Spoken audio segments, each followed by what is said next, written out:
Don't move. You can move this foot that way. Which way, this way? No, that way. Move this foot this way so you're facing the camera more. Oh, okay. There you go. There we go. There you go. Do this the right way.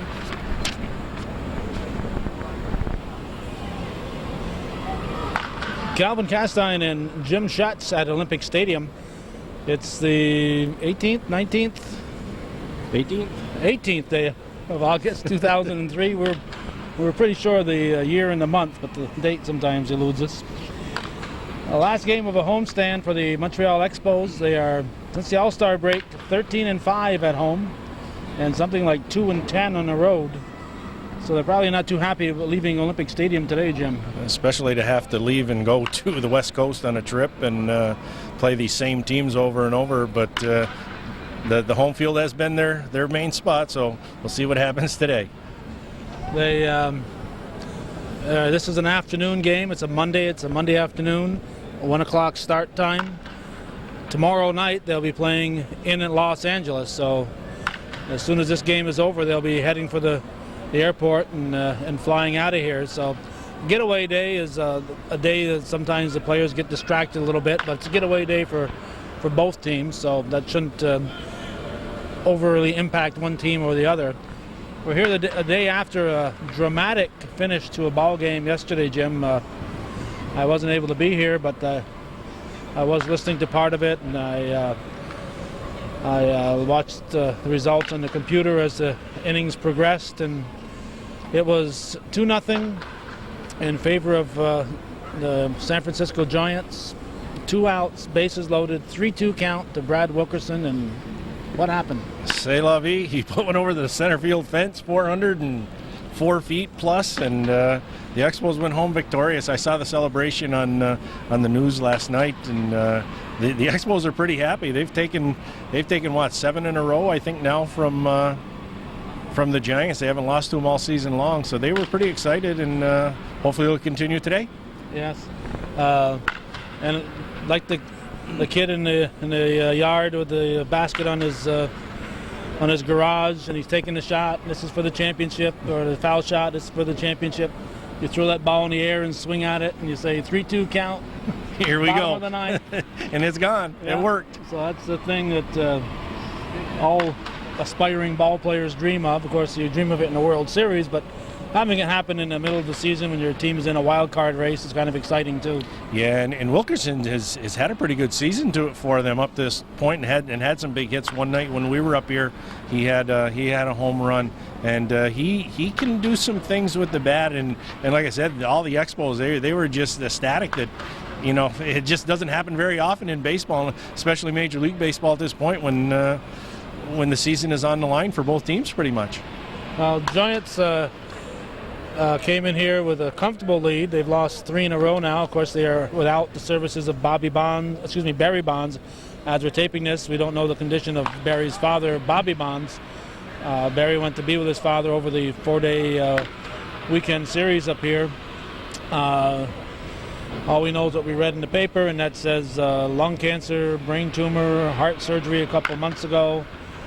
Obviously, Bobby Bonds isn't long for this world, according to what we've just read. So you got to realize that Barry's going to be there with his father. Absolutely, and you know, everything you ever read about Barry Bonds is that the fact that he and his father have had a fairly close relationship, and you know, he says he owes everything in baseball to his dad, and you know, I believe, and I think Calvin believes too, that you know, family comes first, and even when you're a professional athlete like this, you know, I think that still holds true. Yeah, it was nice to see Barry forsaking the game and going where he should have been, and that's with his father at his sick bed. When I first invited you to this game, you were probably looking forward to Barry Bonds and Vladdy Guerrero, and we show up today and we find out Vladdy's not. Neither one of them are playing. No, Guerrero's back, I guess, is acting up. So you know, he said that he was out for a real extended period of time on a disabled list earlier in the year, and it's probably just acting up again because of the homestand and playing on the artificial turf. So he's not in the lineup today, and you know, Callaway is taking his spot in right field, and we'll see what happens. Yeah, it's San Francisco has struggled.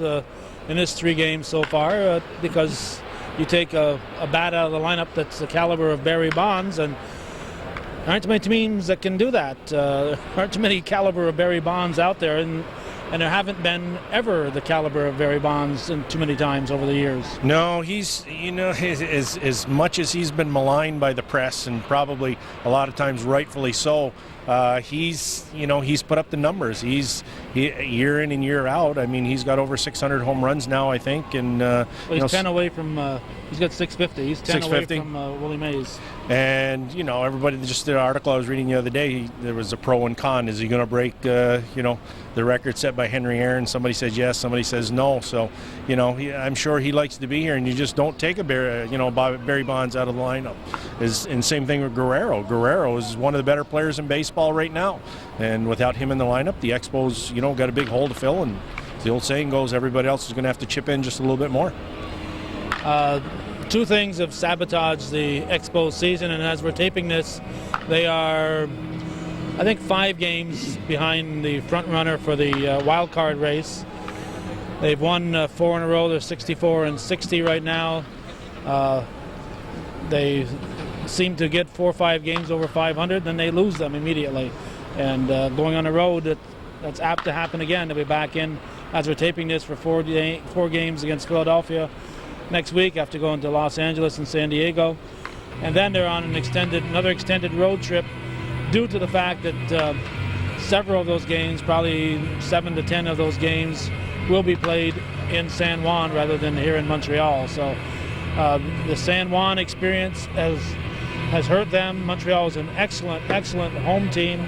As I said, 13-5 since the All-Star break. They play very well here in Montreal. The extended trips to San Juan have hurt them because they don't play that well on the road. And Guerrero being out for the season, and they've had injuries to some other key players, but injuries are all part of what the game is. They're all part of the game, and just talking baseball with some guys that enjoy baseball as much as you and I and enjoy the Expos, and that's the way their whole season has gone. They got off to a great start. They'll win 5 or 6 in a row and lose 5 or 6 in a row, and that's why they're a 500 club right now. And when they do play well, I mean, like anybody else probably, but when they do play well, they're an excellent team. I mean, they got an all-star in Vidro. Cabrera is a top-notch shortstop. Guerrero, Wilkerson has come into his own. Andy Chavez, I think, has played very, very well and is an excellent center fielder for them, and their pitching staff. Anybody in the league would like Vasquez, who we're going to see today. So if they could ever get consistent, for whatever reason, they if it's focus or whatever's going on the road, if they ever learn to play there, they'd be right up there, even probably at the top of the wild card race.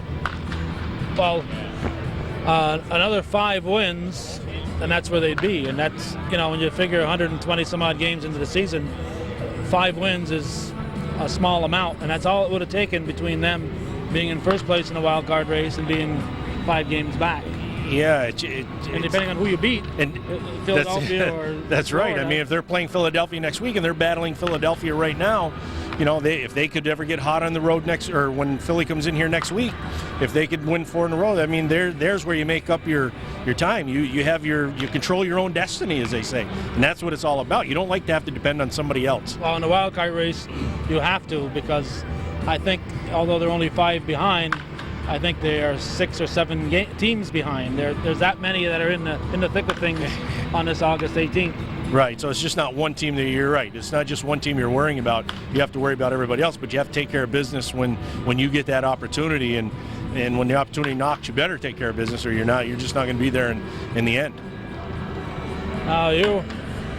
You're an astute baseball observer over the years. You've coached high school. You've played in the Champlain Valley League. I think you caught Tom Browning, didn't you? Yes, I did. For one summer when he played with us in Ellenburg, and it was quite an experience looking back on now. You never thought it, because he really actually wasn't a great pitcher. He used to get beaten at CVBL, not often, but there was teams that would beat him, and he'd get knocked around. But you look back now and you say, hey, there's Tom Brown, 20-game winner, perfect game, and $1 million man now. So that's quite an experience to think back on it.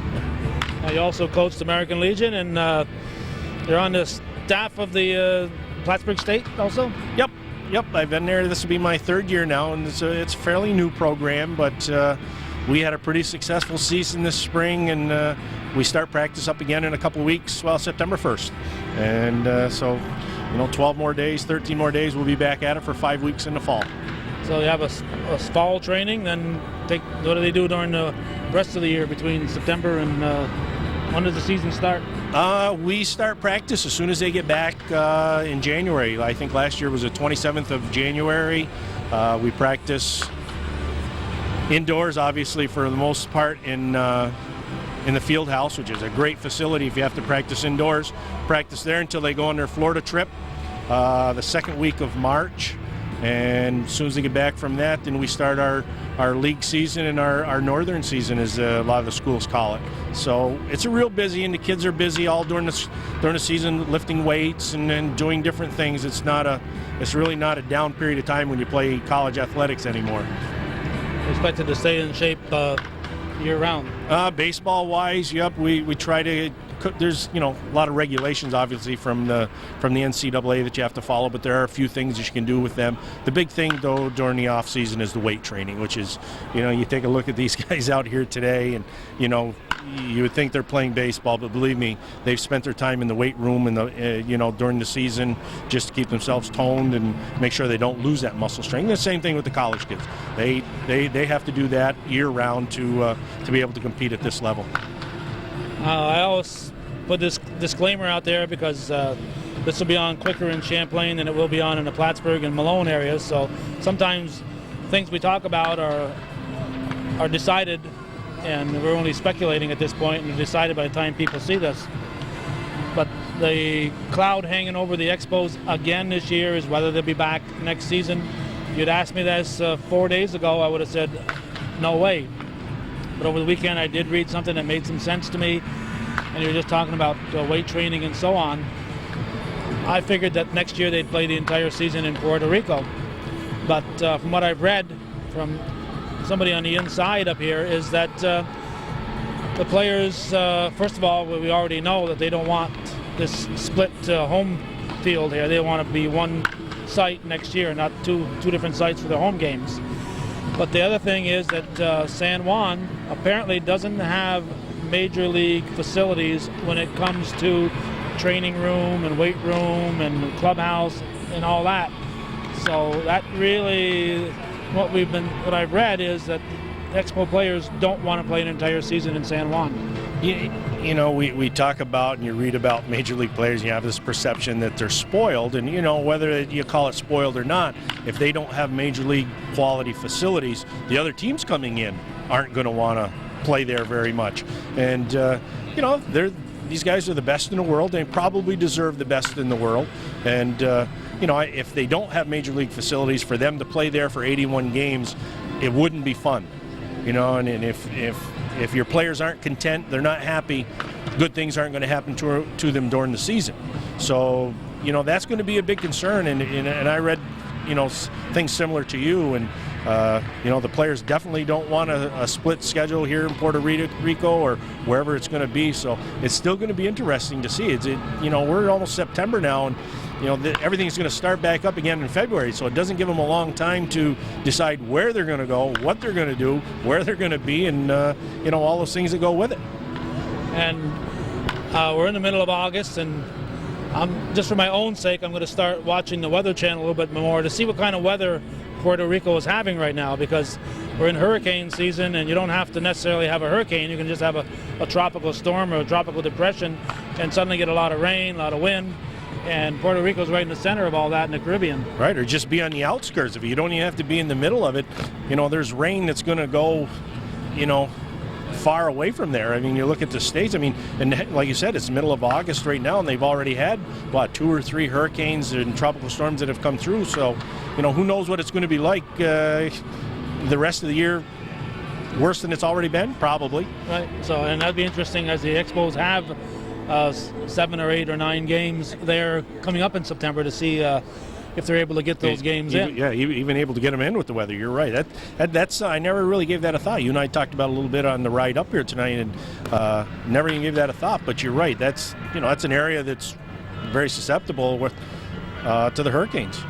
Now, with Bonds missing this series, the Cubs are playing in San Juan, so Sammy Sosa didn't come here this year. In the interleague play, they had Texas and Anaheim. They played those in San Juan, so A-Rod didn't come up here to Montreal. The world champion California Angels didn't come up here to Montreal. So they've really given Puerto Rico some of the cream of the games, and with Bonds missing here, the Expos have missed out. Montreal fans have missed out on some top teams and top individual ball players. And top individual players. And I mean, you stop and think about it. Do you come to see, do a lot of the people come to see the San Francisco Giants, or do they come to see Barry Bonds? Probably as many come to see Bonds as they do, the rest of the team. The other day I was listening to a radio broadcast, or not a broadcast, but I think it was on a Tony Kornheiser show, and they were talking about Schilling and the Diamondbacks, and when Randy Johnson and Schilling pitch. On the road, they draw an average of over 10 or 15,000 more people to go to a game, and it's not because the Arizona Diamondbacks, it's because they want to see Randy Johnson or Curt Schilling pitch. Right. If you want to see your team win, you go when those guys aren't pitching. That's right. That's exactly right. So yeah, it does make a difference as to who's at the ballpark. This is an afternoon game, so they've had 3 games in a row here with 10,000 plus, 16 and 17,000 over the weekend. So interesting to see how many fans are able to squeeze in here on a Monday afternoon. Probably you and I and about 20 others, maybe. Well, they've already got 50 people here, so we're all set. Well, we're all set there. But the point I'd wanted to make earlier on your baseball observation is the fact that if you think of players who have come from the northern hemisphere as far as the U.S. goes, and even into Canada here, which is all northern tier stuff, most of them have been pitchers. You alluded to the short season that the Plattsburgh State has, so players developing up here in the North Country don't get the extended season that somebody in Florida or California or even in Kentucky gets. But most of them, if you look at Johnny Padres, if you look at the Johnson kid from Malone a couple years ago, look at Browning, who was here briefly, Randy St. Clair from Whitehall, who was the pitching coach here, Claude Raymond, Ron Fichet from up here in Montreal, Ferguson Jenkins from Canada. Maybe Larry Walker is one of the most outstanding non-pitchers to come out of Canada, but for the most part, the players who have done well seem to be pitchers. Yep, and that's a good observation, because just through my contacts with college coaches, and I remember this very distinctly. One college coach telling me that he really liked North Country kids and pitchers, especially because their arms were not abused. Like you said, it's a very short high school season. Legion season, if you're going to play in the summer, is usually about 2 months long. You take kids Florida, California, Texas, wherever the warm weather is, Carolinas, they're playing year-round. They've got wear and tear, and there's a perfectly normal sequence of events in your arm. The old saying goes, you only have so many throws in your arm before it goes dead, and that's with everybody. Something's going to break down in there before long. And the North Country kids don't have that number of throws. They'll play a little bit high school baseball. Here in the North Country, we play, 14 games, 16 games maybe at the most. Now you go down to Florida, they're playing a 40-game high school season. And then on top of that, now they're playing during the summer, they're playing during the winter. So the wear and tear on our arms up here are a whole lot less. And if you take somebody with a good body, strong arm, live arm, that's what's going to happen to them. They're going to go away. They're going to get some real good coaching, going to get good things happening to them, and they're going to have a fresh arm compared with the guy who's going to have the worn arm. Yeah, this pitching is different than being a regular ball player, because if you're just throwing straight balls, well, even that overhand throw was, they say, unnatural to the arm. The underhand softball throw you can throw all day, but the overhand throw is unnatural. Then you start adding the spins and so on. And turns. And I forget if it was Carl Hubble or whoever it was, they said when he got done pitching, career-wise, his arm was almost 90 degrees turned around. Another guy who pitched right here and had some great season, Mike Marshall, the reliever. Pitched here and also pitched with the Dodgers. He threw the screwball again, which was a very unnatural motion, and that's what happened to his arm. His arm was completely rotated out, where yours and ours are in, and his natural hand movement or hanging with his arm was just the opposite of what you and I have. And you look back at Sandy Koufax, who was probably the most dominant pitcher for a period of time that we'll ever have a chance to see, and he quit at the height of his career because the doctors had flat out told him if he kept doing it, he'd be crippled. Yep. And you said it. I mean, you read articles. I've read a lot of articles, obviously, over the years about pitching and about baseball and mechanics and the biomechanics. And throwing a baseball overhand is one of the most unnatural acts that a baseball player does. Your arm is just not made to go in that motion on a consistent basis. Okay. Any other thoughts, Jim, as we watch the Giants and Felipe Alou observing very closely here? The Giants taking their batting practice? No, not really. Just before we came on the air here, we're talking about Andres Galarraga, and I just said, he looks like he's about 50 years old as he's planting balls in the seats out there in left field, and just as strong as a bull. Yeah, his shoulders are at least 3 feet wide. He's just an amazing specimen. And here's a man who battled back from cancer and has come back, and it's nice to see him still playing. He had an abbreviated season here last year. I think he could have done better last year if he'd played less. I don't think he's a full-time ball player, and last year with Stevens going out, they called on him, and I think he just got worn out during the season. Right. He is I just remember him being up here when he first came up and just enjoy watching him play. And they said he was one of the smoothest, best gloves at first base. And he's the cat. They call him the cat for a reason, I guess. But just a good guy to be around and a fun guy to watch play baseball. Yeah, and you talk about fans coming up today, and I just look over at Felipe, and some of these fans are here to see Felipe. Some are here to see Marquise Grissom, former Expo during the big '94 season. I think the Cat was here too during that season. So they're looking back to some of the stars that were here and now playing for the other team. So they're here for them also. Yes, especially Felipe Alou. He's done a lot for baseball here in Montreal, and I think it just goes to show he's a great manager. He was a great manager here, and he's still being a great manager with a little bit more talent over in San Francisco. Yeah, you have to be glad for his luck. I mean, how many times are you able to walk into a pennant-winning team to manage? I mean, Dusty Baker and the Giants weren't getting along, so Dusty's now with Chicago. So Felipe is able to walk into that situation with a team that won the pennant last year, and it's just great for him. And like you said, he's a good guy, and I remember when he got let go here, he was very sad about the situation. He loved Montreal. I think he married a local girl here. Kind of made some ties here during the off season, and really enjoyed the city. And it was too bad that he got let go, and especially the way he did. But that's part of the game. I think when he got let go, it was time. I think he was in a situation where he'd been lied to. He wasn't going to re-sign with the Expos. They made him some promises, so he re-signed the contract, and they lied to him or didn't live up to their end of the bargain. They lied, whether they knew they were lying at the time. I don't know. I want to accuse somebody of deliberately lying, but they didn't live up to their end of the bargain. And I think he was just going through the motions at the end. I think he was just depressed and fed up with the whole situation, not knowing if the team was going to be here from one year to the next, and looking around and seeing 3,000 people in the stands. I think it took its toll on him. So even though Jeff L'Oreal got rid of him, brought in his buddy Torborg, who is since fired, I think in many ways it was probably the best thing that could happen to Felipe to get out of here. Yeah, and he certainly landed in a great situation out on the West Coast. So hopefully it continues for him because he is a good guy. Yep. All right, that's been Jim Schutz and Calvin Castine from Olympic Stadium in Montreal on this August 28th, 2003. August 18th. August 18th, 2003.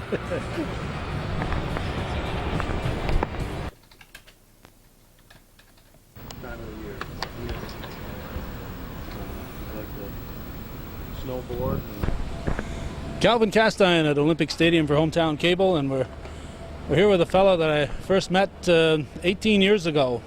Dick Letourneau and I and a fellow named Sherm Blow were here, and a young fellow having his second trip up to the majors had just arrived from the minors. The manager at the time was Buck Rogers, and that fellow was from Whitehall, New York, so we made a point to talk to him. And Dick Letourneau told me at the time, he says, I knew his father. He used to play up in St. John's in the Northern League, and he went on to become a good, strong major league player for a few years. And That young fella's name is Randy St. Clair, who's no longer a young fella. In fact, you just had a birthday. This is the 27th, 4 days ago. Yes. I just turned 23. So. 23. Yeah.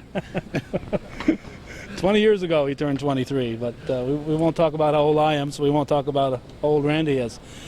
Randy, you grew up in Whitehall. Your father, Ebba St. Clair, I went on the internet during the spring and found out there were some baseball card reproductions on there, and I dug those out, and he had what, 3 seasons in the majors, or how many? I guess parts of 3 or 4 seasons that he played in the major leagues. Predominantly for the Braves, and he ended up with the Giants. Yeah, he ended up. His last year was 54 with the Giants when he was hitting the head with a fastball and stuff in the year actually, and it really messed up his equilibrium, and that was his final year. So he didn't get to actually get to the World Series with him, but he was part of that team in 54. Okay, that was 54. Went against the Cleveland Indians, and that was an exciting year to be there. And of course, in 54, as we well know from several years ago when we talked with Don Zimmer, that was before the helmets, because Don Zimmer became the man whose injury helped push the fact that they went to helmets. Right. So your father was hit without a batting helmet up there. Yes. He was, from what my buddy Pete Keenan, who we brought along with us, tells me, he was a huge man. He was a very he wasn't so much tall, but he was very stocky, very heavily built, and stuff.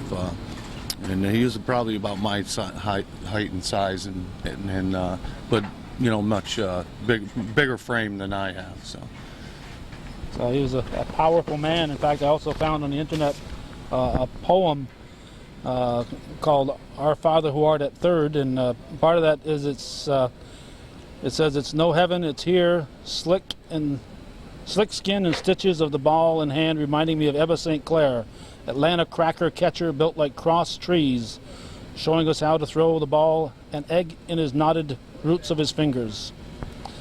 I've never heard that one before. So I've seen the reprints of the cards because I have the cards. I've had people pick up the original cards, and so I have the cards, but I've never heard the I'll give poem you that. there. So I I'll found take that on the internet.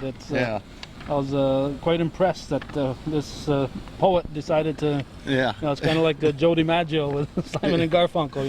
Yeah, it's kind of big. When I go to Atlanta, there's people that kind of pop up here and there that knew my father, that saw him play down there and everything. So.